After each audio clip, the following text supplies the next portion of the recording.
অনেক বছর আগের এক ঘটনা। রাজশাহী মেডিকেল কলেজের মধ্যে এক গর্ভবতী মায়ের যখন নিয়ে আসা হলো, ওই মাকে আনার পরে মার চেকআপ গুলো শেষ করার পরে ডাক্তারেরা সিদ্ধান্ত নিয়ে নিল। এবার সিদ্ধান্ত কি নিবে? বলে মাটা দুনিয়ায় বেঁচে থাকলে সন্তানটারে পাওয়া যাবে না, আর যদি সন্তানটাকে বাঁচাতে হয় তাহলে মাটারে পাওয়া যাবে না। এই সিদ্ধান্ত কেমনে নিবে? ওই মহিলার গার্ডিয়ানের কাছে যখন দৌড়াইয়া চলে যায়, ওই ডাক্তারেরা মহিলার গার্ডিয়ান খুঁজে খুঁজে হসপিটালের বাইরে যায় দেখে ওই মহিলার স্বামীটা একটা সন্তানের খোঁজ পাওয়ার জন্য, সুসংবাদ শোনার জন্য এক জায়গায় দিব্যি দাঁড়াইয়া আছে। ডাক্তারেরা যায় বলে, আপনি কি ওই মহিলার স্বামী নাকি? বলে হ্যাঁ আমি মহিলার স্বামী। বলে আপনি স্বামী হয়েছেন, আমাকে একটু বলেন না আপনি কি আপনার স্ত্রীটা চান নাকি সন্তানটা চান? বেচারা তো এই প্রশ্ন শুনে কিংকর্তব্য বিমূঢ় হয়ে গেলেন, কারণ এই বান্দার কাছে স্ত্রীটাও তো কি পরিমাণ দামি, আবার সন্তানটাও কি পরিমাণ দামি। হে বাবারা, যারা সন্তানের মালিক হয়ে গেলেন, অটোমেটিক তো সন্তানের মালিক আপনারা হতে পারেন নাই। এই সন্তানের জন্য কত ত্যাগ, কি পরিমাণ স্যাক্রিফাইস সন্তানের জন্য, কত রাত আপনার করতে লাগলো, কত দিনের বেলাও সন্তানের জন্য ত্যাগ করা লাগলো, স্যাক্রিফাইস করা লাগলো। ওই বেচারা ডাক্তারদেরকে জানায় দেয়, হে ডাক্তারেরা শুনে নাও, আমার কাছে আমার স্ত্রীও যেমন দামি, সন্তানটাও এমন দামি। আমি আমার এই সন্তানটারেও বাদ দিতে পারবো না, স্ত্রীটাও বাদ দিতে পারবো না। ডাক্তারেরা এবার নিজেরা বলে, এই সিদ্ধান্ত এই লোকের মাধ্যমে হবে না, তোমরা সবাই চলো, আমরা নিজেরাই সিদ্ধান্ত নিয়ে নিব। তারা যখন দৌড়াইয়া ওই মেডিকেল কলেজের মায়ের সামনে গিয়া নিজেরা সিদ্ধান্ত নিয়ে নেয়, নিজেরাই বলতে লাগলো যে বৃক্ষ যদি দুনিয়ার মধ্যে বেঁচে থাকে, বাঁচলে অনেকগুলো ফল দুনিয়ার মধ্যে আশা করা যাবে।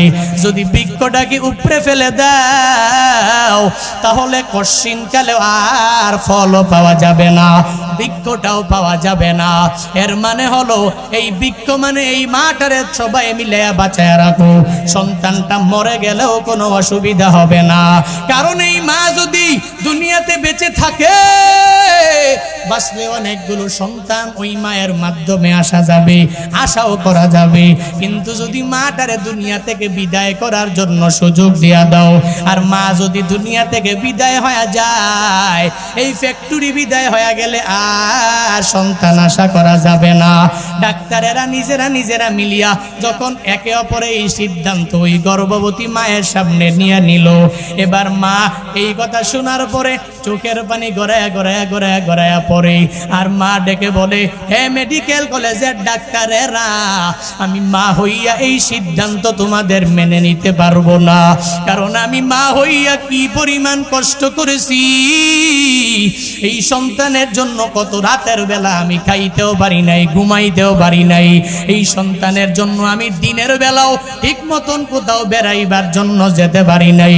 হে মেডিকেল কলেজের ডাক্তারেরা, আমি মায়ের জন্য আজকে সন্তান আসবে না, এটা হবে না।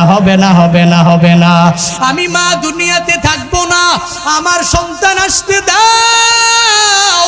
এই সন্তান দুনিয়াতে আসার পর আমি মায়ের জন্য দোয়া করবে।